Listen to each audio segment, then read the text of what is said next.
Hi, my name is Toni Fowler, and recently Dr. David and I were having a wonderful talk about the power of our words, and he asked me to share a few things with you today. Do you realize your words absolutely establish your world? Somehow scientists claim that no words are ever lost. If we speak them into the atmosphere, they remain with us forever.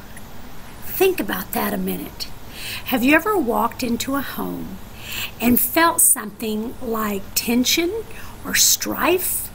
And then you go into another home and you feel peace and love? Do you know those atmospheres are predominantly created by the words that are spoken there? It makes you wonder why we would continually nag a spouse or children and reinforce the very negative behavior that we despise.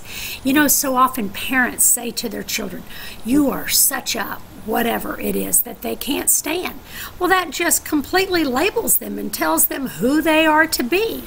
Try encouraging them anytime they show any sign of doing something right that they normally struggle with. Say your husband is late 4 out of 5 times. The time he's not, celebrate it. Thank him, notice it, tell him how much you appreciate it. People strive to be what our good words are, and they run from and despise us when we speak negative and put that on them and label them with that. When my kids do something that I don't like, the main thing I say to them is, "That's not who you are." I remind them of the opposite quality that we are attempting to cultivate in this home, and tell them instead that is who they are.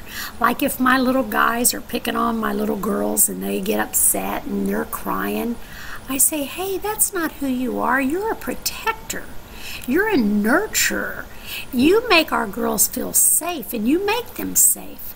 And that's what I try and speak to my kids. And whenever they speak something that's not what I want to happen in our home and in our life, we all try and arrest that with each other, because we know our words actually create our worlds. You know, my oldest son, Josh, has always teased me that I live in a bubble, and that my bubble is so much sweetness compared to the rest of the world that I don't even know reality. Well, believe me, I know reality. But I had a girlfriend back in college who used to always tell me that my word was sweet. I identified everything as sweet or not sweet. But in being that way and looking for the sweet, that is what my life is consumed with. And I have a really sweet life. And I would say I have as many trials as anybody else, if not more. But my life is really sweet because that's what I look for and cultivate and talk about. And so that's what I have. Rick Warren talks about how our life is like a railroad track, and one side is made up of the good and one is the hard stuff. And you know, whatever we focus on is what begins to fill our picture, because we all have good and bad going on at the same time. Your words literally have the power, like magic, to create your world. You know, faith and doubt are the same power. They have the same degree of power in our lives, but faith activates the good things to happen for us, where doubt literally releases the negatives to flow in our life. Your words are like a written prescription, placing an order with the universe. Guard them diligently and be aware of what you order for your world. And for more on how to love your life and make it what you want it to be, that you are at peace with, please see my blog, themothersheart.wordpress.com.